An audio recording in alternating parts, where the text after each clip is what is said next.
Welcome into Dolphins Today. I am Will Scott. I am at the airport, LaGuardia Airport.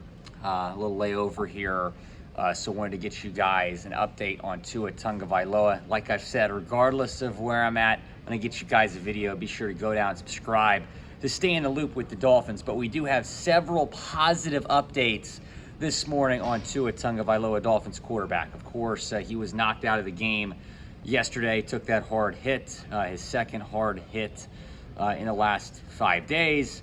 A very scary moment. His fingers looked like they were spazzing out. There was little to no movement. He was put on a stretcher, a backboard, and taken to University of Cincinnati Medical Center, which is a level 1 trauma center. We did receive that amazing update right as the game was ending last night on the Amazon broadcast. That he had been discharged from the hospital and was going to travel back with the team. Mike McDaniel post-game confirmed that he was going to travel back with the team. Jeremy Fowler of ESPN is reporting, he tweeted this: Tua Tagovailoa is now at his home in South Florida, was in good spirits upon landing with the team per source. MRI to come, possibly second opinion. Initial tests show no structural damage. So we're going to go through some updates here, some positive updates on Tua. I think we were all shook last night. I mean, during the watch party, I was very, very scared and shook. It was one of the scariest injuries that I've seen on a football field, just based on how everything looked. And when you consider what happened on Sunday against Buffalo, and then that, I mean, that combination, it leads to a scary situation. Probably the biggest positive update we received was from his trainer, to his trainer, Nick Hicks. He's a great follow. He's keeping us in the loop here about Tua. But here is what Nick Hicks, Tua's trainer, tweeted this morning. He is doing well. No negative x-rays, no internal bleeding. We'll get MRI in second opinion, but all things look good at the moment. So Nick Hicks saying that everything looks good. And guys, I really do think that we dodged and that Tua dodged, obviously, a massive bullet here. I think this could have been a lot worse, and it feels like this isn't as bad maybe as it looked last night. Again, still need second opinions, still need more tests, no internal bleeding, negative x-rays, no structural damage. Fantastic updates we're receiving this morning about Tua Tagovailoa.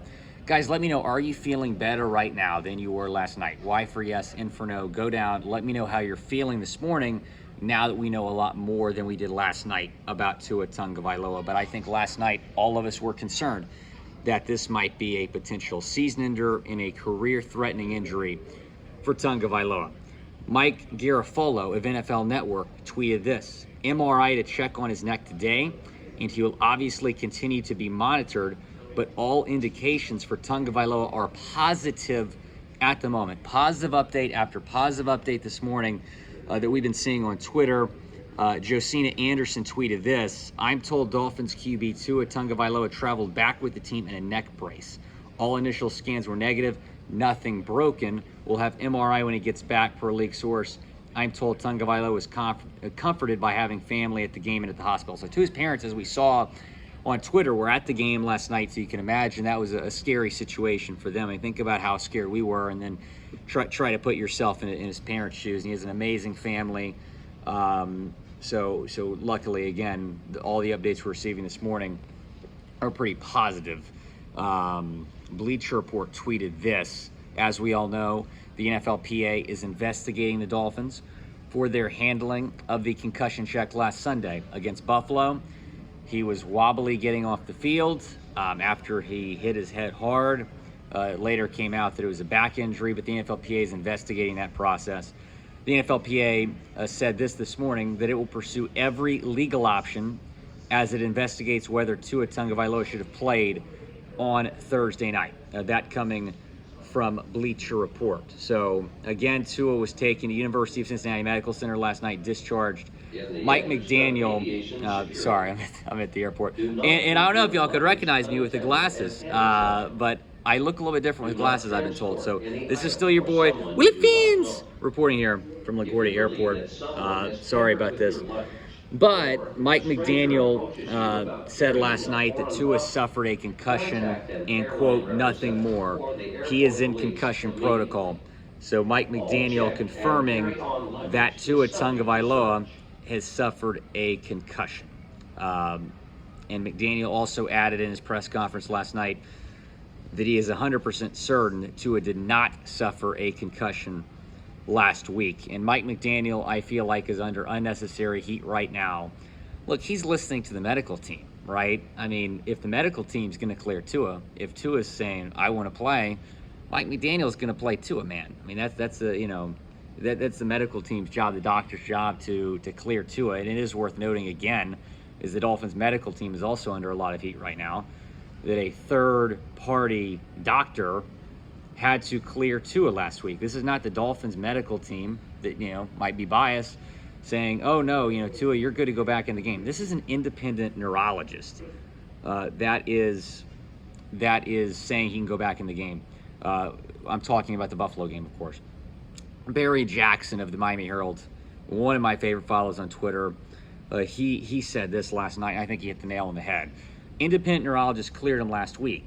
If you think he shouldn't have played, fine. It's okay to have an opinion. It's another to insist you know more than the doctors who examined him, and insist tonight was a result of last Sunday. Social media has created so many experts, quote, experts. I mean, look, last night was frustrating because, we were all, worried about Tua, scared for Tua, and there's these Twitter doctors last night that think they know more than the doctors that have actually examined Tua.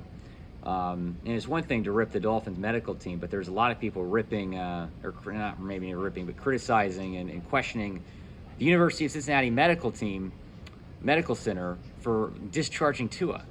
You do realize that's one of the best hospitals in the world, right? And one of the best trauma centers in the country. I think they know what they're doing over there. So these Twitter doctors, man, were killing me last night. And I feel like the Dolphins medical team and Mike McDaniel are under way too much heat right now, man.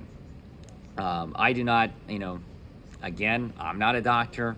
I'm not trying to speculate, but with how strict the NFL is with concussion protocol, I don't imagine a scenario where Tua was concussed last week and independent doctors let him come back in the game. Tua said he was wobbly because it was like a back spasm or back injury. And then, his back hit the ground hard yesterday.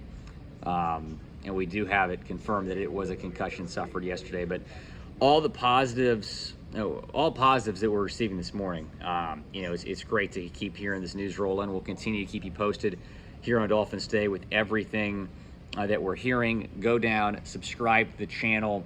Also, let me know, scale it 1 to 10, your confidence in Teddy Bridgewater, because I do not see a world where Tua is going to play against the Jets in 9 days. He might not play against the Vikings. But, man, if Tua is just out, 2-3 weeks, that's obviously a lot better of a scenario than we were imagining last night. So Teddy Bridgewater will start probably against the Jets, will be the guy until Tua comes back.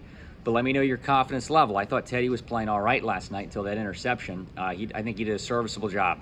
Not only is it tough to come in as a backup quarterback, but you're coming in on a national stage. This is a nationally broadcast game, prime time, and then your teammate is at the hospital. The guy you're coming in for, you saw him, not moving on a stretcher, transported to a local hospital. So it was a tough situation for Teddy. I thought he did a serviceable job. I know that a lot of us prefer Skyler, and that's why I think the leash should be short for Teddy Bridgewater. I mean, against the Jets of all teams, if he can't play well, if he's struggling in the first half, put Skyler in the second half. I think the leash should be short for Teddy Bridgewater. But the reason you gave Teddy all the money you gave him and made him one of the highest paid backups in football is because of a situation like this, right? And so Teddy's going to be the guy. I thought Teddy looked pretty good last night. So hopefully Teddy will perform, until Tua comes back. But let me know your confidence level in Teddy Bridgewater. So appreciate all you guys, man. I know this has been a tough, 12 or so hours for us since the injury happened. It was hard last night, as Dolphins fans to watch that, and just still think about the players. I mean, they had to play after that last night, and I thought it was a heck of an effort by that football team. They were in it till the very end. Not to mention the Teddy Bridgewater interception. Looking at replays, it looked like that ball hit the ground. I can't believe that wasn't reviewed. It was under 2 minutes. They couldn't challenge, but I couldn't believe it wasn't reviewed further, I should say. So. I thought it was a good effort last night, playing against the defending AFC champs on the road without your starting quarterback. Your starting quarterback that's been playing so well. So I thought it was a good effort. They got an easy stretch coming up, or an easier stretch, I should say. So it's going to be fun to watch this football team going forward. They're still in great shape. I mean, 3-1 after 4 games. I think we all would have taken that. This has been the toughest 4-game stretch to start the season by any team in the league, and a 3-1. And the only game they lost, they were without their backup quarterback the entire second half. So go Fins, guys. Fins up. Thanks to all of you for supporting the channel. We're nearing 32,000 subscribers. That's amazing. So thanks to all of you for supporting the channel. Thanks to everyone who tuned in for the watch party last night. Sorry I wasn't myself in terms of energy. I just think we're all kind of deflated about the Tua situation. So prayers up for Tua. We're continuing to pray for Tua, but certainly a lot of positive updates that we've received this morning.